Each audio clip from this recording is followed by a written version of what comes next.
Here is an interesting video where I've taking a look at how you can use a simple drill to help you with bending actions that we would use for deadlifting.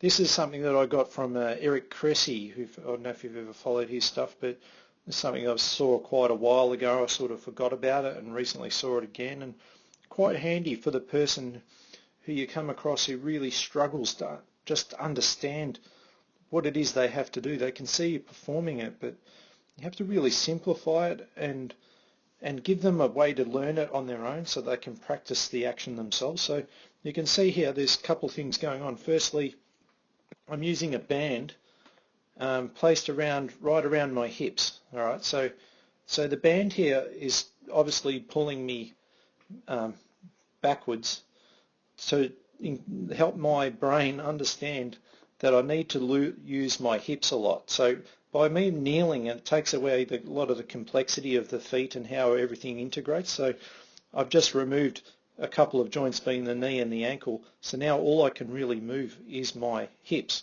which is the whole key to the bending action. Now the second thing I'm using is a stick on my back, and I've got the bottom hand right around the lumbar curve, so it's sort of fitting in there.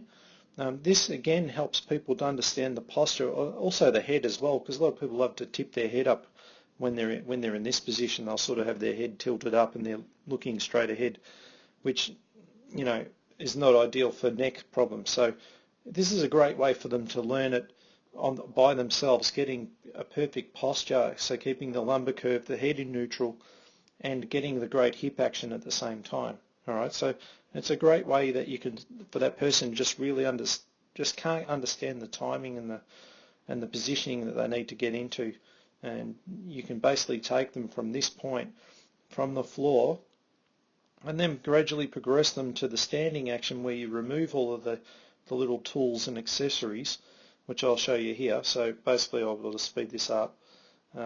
So now I'll go to standing position where I'll use the kettlebell.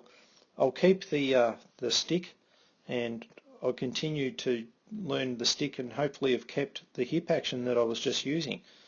So you can see here I'm not trying to use my knees like I would with a squat. I'm just going complete bending action, making sure that I keep that neutral curve in my lumbar spine there.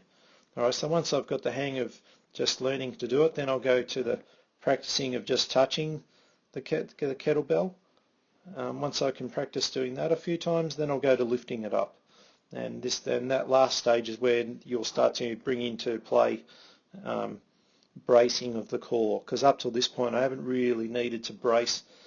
You can teach it, but it's sort of it's hard to do when it's not really needed.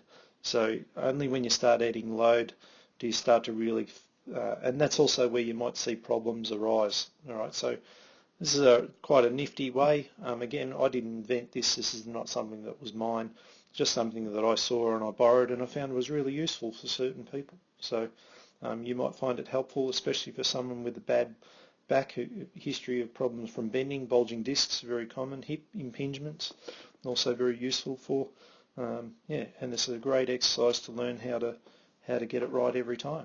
All right, so hope you enjoy that, and we'll see you on our next video.